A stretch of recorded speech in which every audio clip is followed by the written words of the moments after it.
Yeah, today is a critical day because Bristol is so unpredictable. You go there, there's no insurance you're going to leave there with a race car, let alone a good finish. Thing about it, we take that week off next weekend and we do 2 short tracks back-to-back, Bristol and then Martinsville. So one good thing about the short tracks, there are a few short tracks you can go test on to simulate, not necessarily Bristol, but at least your short track package. Testing not allowed at any of the tracks where NASCAR's Sprint Cup Nationwide or Camping World Truck Series competes. It's about 50 racetracks that it affects that you cannot go test at. Kurt Busch out in front. Krista? Mike, there were a lot of fist pumps down here in the 2 pit stall when Kurt had that great jump, and you heard him say that on the radio. Great jump, great restart there, Kurt. What you didn't hear was some other radio talk. As Kurt went flying by, they said, there goes the 2 car. Here we go, boys. And Darrell, it's funny you mentioned about the testing. Certainly it would not have played a role in what they're doing here right now, but they were at New Smyrna Beach, Florida, testing this past Wednesday, Pat Tryson in the 2 group. His car under Roger Penske, so successful in open wheel cars, and he's had a measure of success in NASCAR. Trouble turn 3. Bobby Labonte. That will bring the caution out.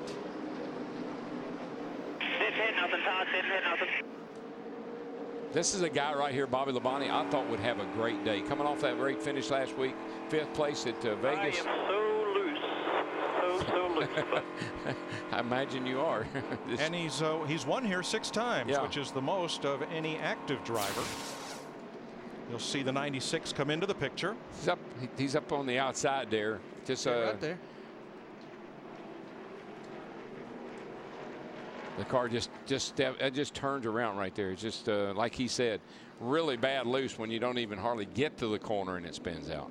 Boy, it was Marcus Ambrose lucky that car didn't slide up the hill. Well, so was Dave Blaney in the 66. This thing just spins out. Totally. Keep going. Good job. Keep digging. Now, one thing I see is that you see that black streak that's going through that turn on a hot sunny day like this. There's tar in those cracks. It's the overlap of the pavement, and that stuff gets mighty slick sometime when the sun's shining. Digger, you better get back in that hole. Here he comes. Well, it was a close call for Dave Blaney in that 66 car. Yep. I would say, boys, if we were at Las Vegas, we could probably go to commercial break, but we're at Atlanta. We're on lap 12. I'm going to say pit road's probably going to be a busy place.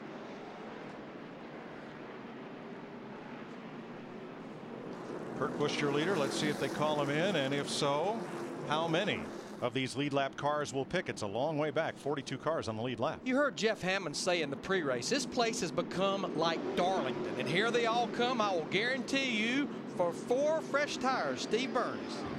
Well, Larry Mack, Greg Biffle in the 16 car says that his car has become snappy. It's over-rotating on that left front. He said it's pivoting, so they'll make a chassis adjustment on the 16, Krista.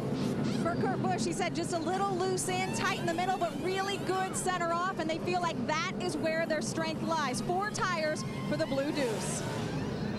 Denny Hamlin pitting 3rd from the end on pit road. A slight chassis adjustment. Denny saying the car too tight early on, as the 39 of Ryan Newman will be the first car off pit road.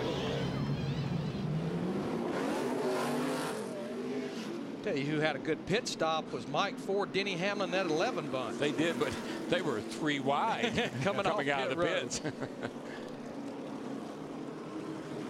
Looks like possibly Tony Gibson and that 39 car of Ryan Newman, they may have done something to gain them some track position, maybe just 2 tires. Now, not everyone pitted. Joe Nemechek in the 87 will be our leader. Joe had a great qualifying run. He had to time his way into the field, 8th fastest in that blue and yellow car without a major sponsor.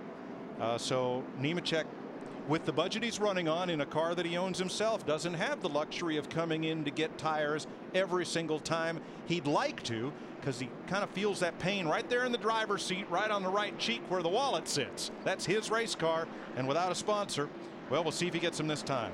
But Mike, for a team trying to get in that top 35 you talked about, that's 5 points he just got. But he did get a little bit of help here this weekend. Unique story, Wayne Huckleberry, who supplies a lot of the food in the garage here. In fact, he goes to Charlotte and feeds the race team that sits on each pole. Wayne Huckleberry makes a great barbecue sauce. He's on that car this weekend. Okay. So 13 places, 13 races, 13 wins. Kyle Busch has done that, and who else did? Beginning October 2nd, 1949, at the age of 35. One of NASCAR's all-time greats, Lee Petty.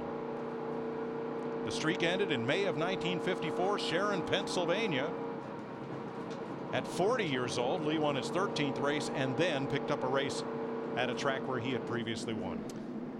Mike, we did get confirmation from the pits that Ryan Newman, 39 car, Tony Gibson, they did decide to go with just 2 right side tires. I guess we'll see how that works out, Darrell. I don't know. With what I've seen, I believe when I come to pit road, I want 4, but now's the time to find out. I think I'll be okay for a while. NASCAR on Fox is off next week. In 2 weeks, we return Sunday, March 22nd, the high banks of Bristol Motor Speedway.